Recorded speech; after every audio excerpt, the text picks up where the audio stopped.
అందరికీ నమస్కారం. చందమామ కథల నుంచి ఎత్తుకు పై ఎత్తు. ఒక గ్రామంలో సాంబయ్య అనేవాడు ఉండేవాడు. అతను తప్పుడు సాక్ష్యాలు చెప్పి అదే వృత్తిగా బతికేవాడు.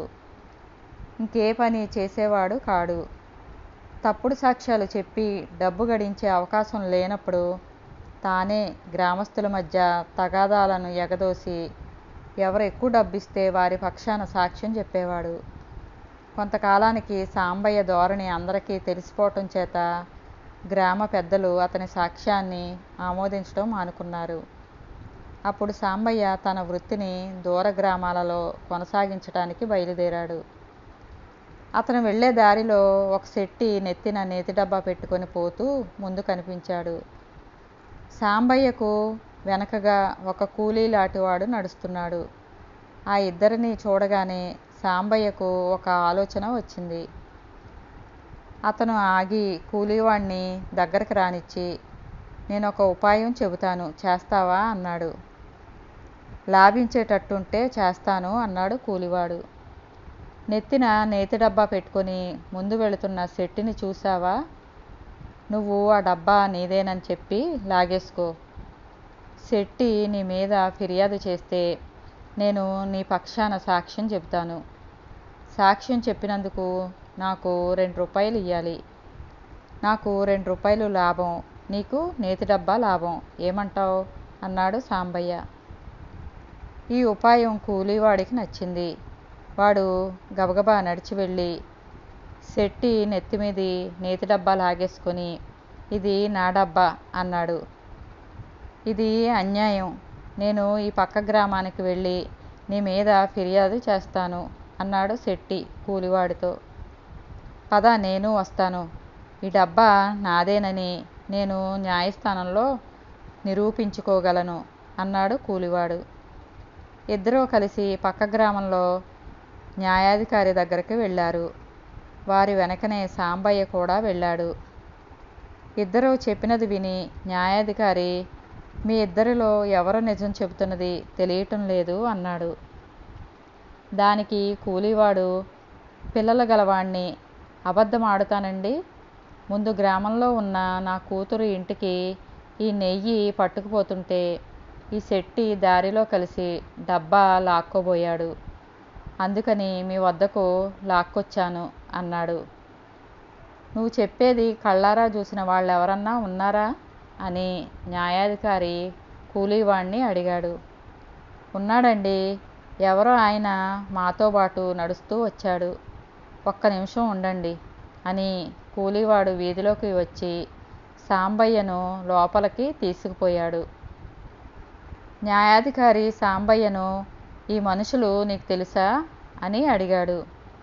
నాకు తెలీదండి, నేను వచ్చే దారిలో వీళ్ళు తగు పడటం మటుకు చూశాను అన్నాడు సాంబయ్య. అలా అయితే చెప్పు, ఈ డబ్బా ఎవరిది, ఎవరి నుంచి ఎవరు దీన్ని కాజేశారు అని న్యాయాధికారి సాంబయ్యను అడిగాడు. ఈ కూలీ మనిషి నేతి డబ్బా తెస్తుంటే ఈ శెట్టిగారు దాన్ని లాక్కోబోవటం కళ్ళారా చూశాను అన్నాడు సాంబయ్య. సాంబయ్య చెప్పిన సాక్ష్యం ఆధారంగా న్యాయాధికారి నేతి డబ్బాను కూలీవాడికి ఇప్పించాడు. న్యాయాధికారి తీర్పు ప్రకారం కూలీవాడు నేతి డబ్బా తీసుకొని సాంబయ్య చేతిలో 2 రూపాయలు పెట్టాడు. తిరిగి ముగ్గురు దారి పట్టారు. ముందు కూలీ నడుస్తున్నాడు, వెనుకగా సాంబయ్య, అతని వెనుకగా శెట్టి నడుస్తున్నారు. సాంబయ్య చేసిన దుర్మార్గం శెట్టికి అర్థమైంది. సాంబయ్యను మోసగించి తన నేతి డబ్బా తిరిగి సంపాదించుకోవాలని శెట్టి నిశ్చయించుకున్నాడు.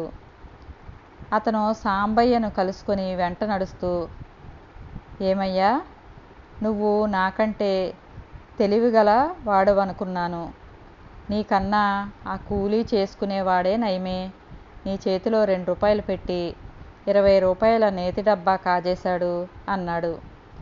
ఈ మాట విని సాంబయ్య తెల్లమొహం వేశాడు. మళ్ళీ శెట్టి ఇలా అన్నాడు, నువ్వు చేసిన పనే నేను చేసి ఈ నేతి డబ్బా సంపాదించాను. నేతి దుకాణంలో ఈ డబ్బాను ఒకడు బేరం చేశాడు. ఆ మనిషి దుకాణం వాడికి డబ్బు ఇవ్వబోతుంటే వద్దని సంజ్ఞ చేశాను. అది గ్రహించి ఆ మనిషి దుకాణం వాడితో డబ్బు ముందే ఇచ్చేశానన్నాడు. దుకాణం వాడు లేదన్నాడు.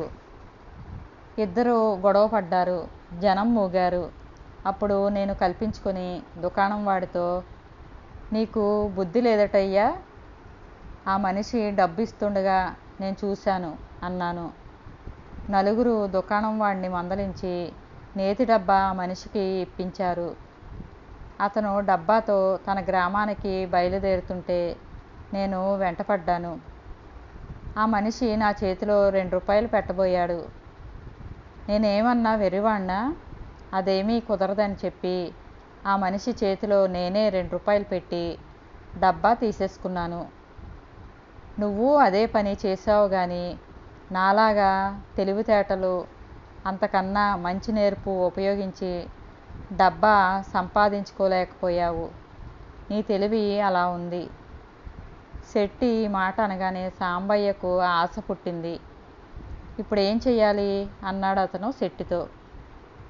కూలీవాడు నన్ను ఏం చేశాడో అదే ఇప్పుడు నువ్వు చెయ్యి. నీకు నేను అండ ఉంటాను. నా సహాయానికి ఏదో ముట్టజెబుదువు గాని అన్నాడు శెట్టి.